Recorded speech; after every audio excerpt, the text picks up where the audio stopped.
So first things first, I didn't really win $5 million in Las Vegas. That's what's known as clickbait. So if that's all you're interested in, you are excused. But if you would like to hear an amazing story about a guy not winning $5 million in Las Vegas, stick around, this is one of those.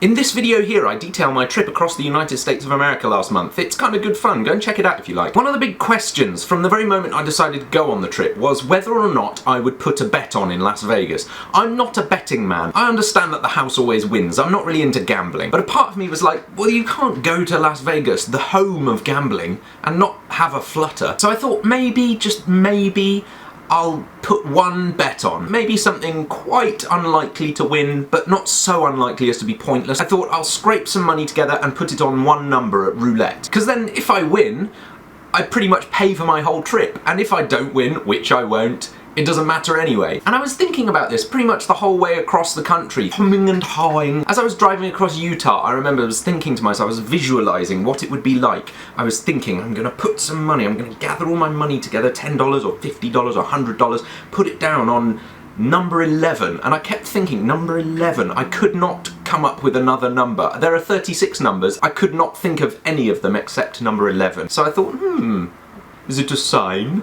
And I thought, no, it's not. But there I was, mulling it over, not really sure, until I arrived in Las Vegas. And I spent a morning just kind of looking around the casinos and taking it all in and admiring the tackiness of everything. Had a drink in the Golden Nugget Casino, found a $50 bill in my wallet, and I thought, that's the $50. Had a look at the fish tank that they have in the swimming pool and thought that it's just absurd in every way. Anyway, the crux of this story is that I ended up in the Treasure Island Casino on the Strip at about 4 or 5 o'clock in the afternoon, and I was at a roulette table. I stood and I watched some people gambling, putting their chips down on the board, and the ball rolls around the rim and the numbers roll around in the other direction, and the ball suddenly just drops and it bumps around and it lands in a number, and either you win or you don't, and it's very exciting. I thought to myself, after a couple of spins, I thought, this is my go. And the croupier spun the ball and spun the wheel, and it went round and round, and it dropped and it bumped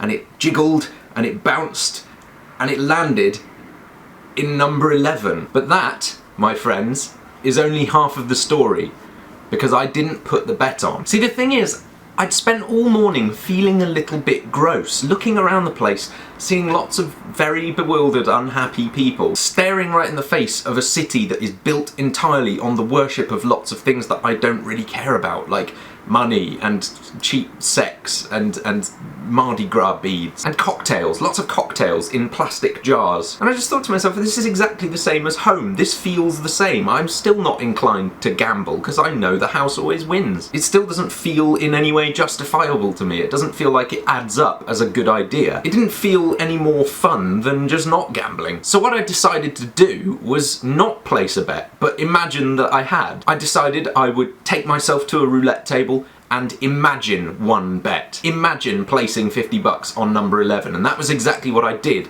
in the Treasure Island Casino. I stood at the table, I watched a couple of spins, then I decided this was my imaginary bet. And the amazing thing was that number 11 did in fact come up, I kid you not. And instead of being gutted, I broke into this grin immediately. I had to walk away from the table before someone asked me what was so funny, because it just occurred to me that that moment was worth so much more than the $1,800 I would have won. That moment of magic, that moment of serendipitous nothingness, was exactly what I was waiting for in Las Vegas. It was a little nod from the fates saying, yeah, we know this is ridiculous as well. Don't worry, George. It was like God was looking at me and saying, yeah, I know, aren't these guys silly? And that magical, poetic moment summed up my entire trip, because I felt so much more fulfilled by choosing not to win $1,800 than I ever could have felt about winning $1,800. The point being that goods and chattels and possessions and money